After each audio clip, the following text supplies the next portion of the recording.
baby Sandy Card Ranger. What's going on? Back again. Say hi to Lola. So I've been waiting a while to make this video for a couple reasons. I'm not going to get deep into the Project 2020 craziness that surrounds this. It's been done, so I won't go there. I'll just give you the quick story. Early in Project 2020, I collect Phillies and Ashburn and Schmidt, but I also PC Griffey. I have about over 400 unique cards of Griffey, which sounds like a lot, but there's so many cards of Griffey that's I don't even feel it's too many. Then I also collect Mattingly and Bo Jackson. Well, Project 2020 has Griffey and Mattingly, and I really like the Saladin Griffey. It was card number 6, and I thought for $20 I just could add it to my collection. So I actually got the pair. I got number 5, which was the Ripken Fucci, and then the Saladin Griffey. The Fucci I sent to my buddy because he loves the Orioles.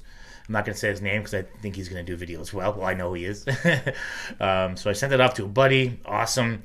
I kept the King Saladin Griffey, and then I ordered the Mattingly Jameson and got those. And then things took off, and I already had the cards. Then they shipped much quicker than they do now. So, again, I have never sold a card. This was actually my first experience. I'm not saying that's a good thing either. So just so you know, my collection is when a card comes into my collection, it's like the Alcatraz of collections, right? There's no way to leave. But with those two cards and the prices they hit, just like Clint Eastwood, they found their way off of Alcatraz and into the world of eBay.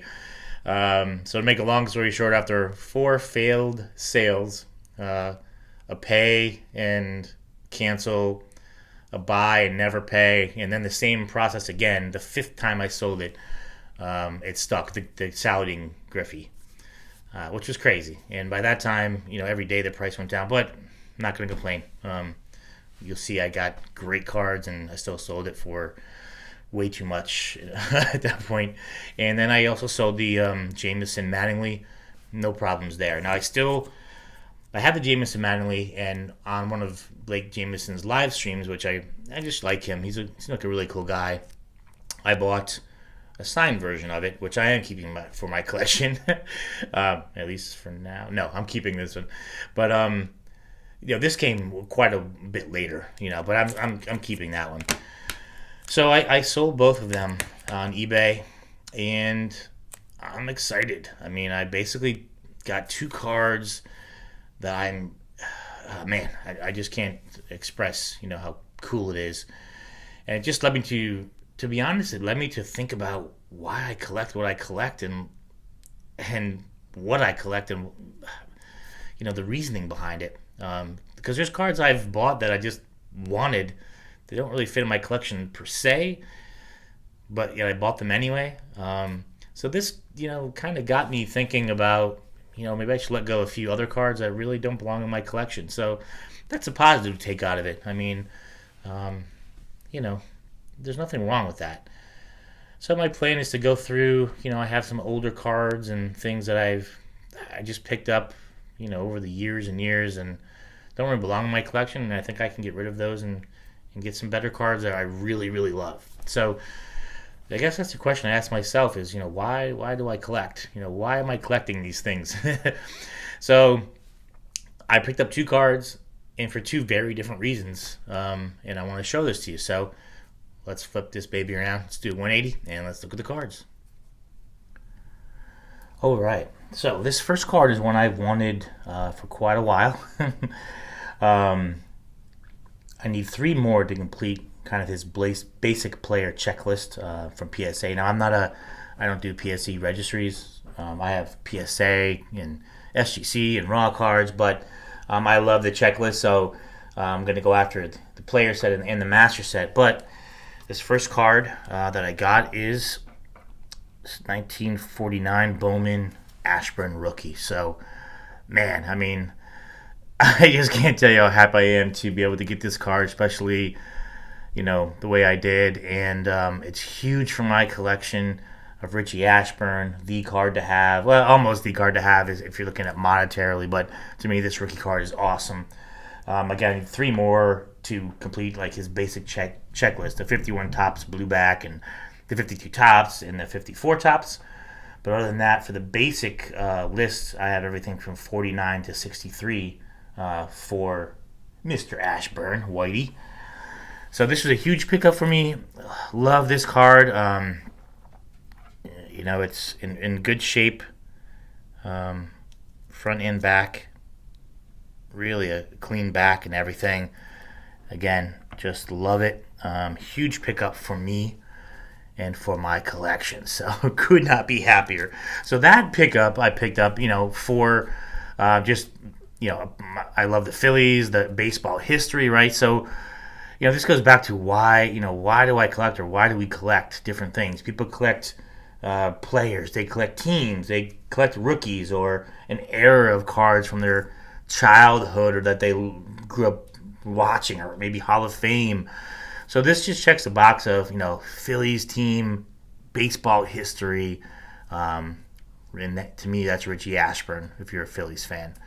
In my era, and just seeing him as an announcer with the Phillies, with Harry Callis, man alive. So there's good old Richie, and Harry's in the back there. So, all right. So the second card I got with my Project 2020 spoils, I got for a completely different reason. And some cards we have in our collection are just because it strikes, or it invokes a memory, right? And for me, again, it's just me. You may be completely different, and that's okay. But to me, the cards that bring back memories and kind of hit you in the gut, that strike a memory, are the ones that I cherish the most. And this next card is actually my new favorite card in my entire collection. And that may sound crazy because I'm a Richie Ashburn fanatic, and I just picked up his rookie card. But the reason behind this card is why it's my favorite. So I picked up, with the rest of my money from my Project 2020, this 1953 Satchel Paige. This card is the most meaningful to me, and it is my favorite card in my collection right now because growing up, my grandfather basically raised me, taught me how to play baseball, talked to me about baseball. He loved baseball. My grandmother loved baseball, and he always would tell me about Satchel Paige. He was just one of his favorite players. My grandfather was born 25, so this would have been, when he came into the probably into the big leagues, when my grandfather would have listened to him or seen him. But he always used to say, he could not believe how good Satchel Paige was, and he came in at an older age, and he would just tell me that over and over. Oh, you should have seen him, or we listened to him on the radio. So this card just brings back memories of my grandfather, one of his favorite players, my new favorite card in my collection, 1953 Satchel Paige. Love the card. Just beautiful, classic card of any collector. There is, again, I don't care, but if people like to look at these things, there's a little issue here, and the corners are soft, but the picture on that, and even the centering, is so good. If I turn it around, you can see the upper right hand corner there.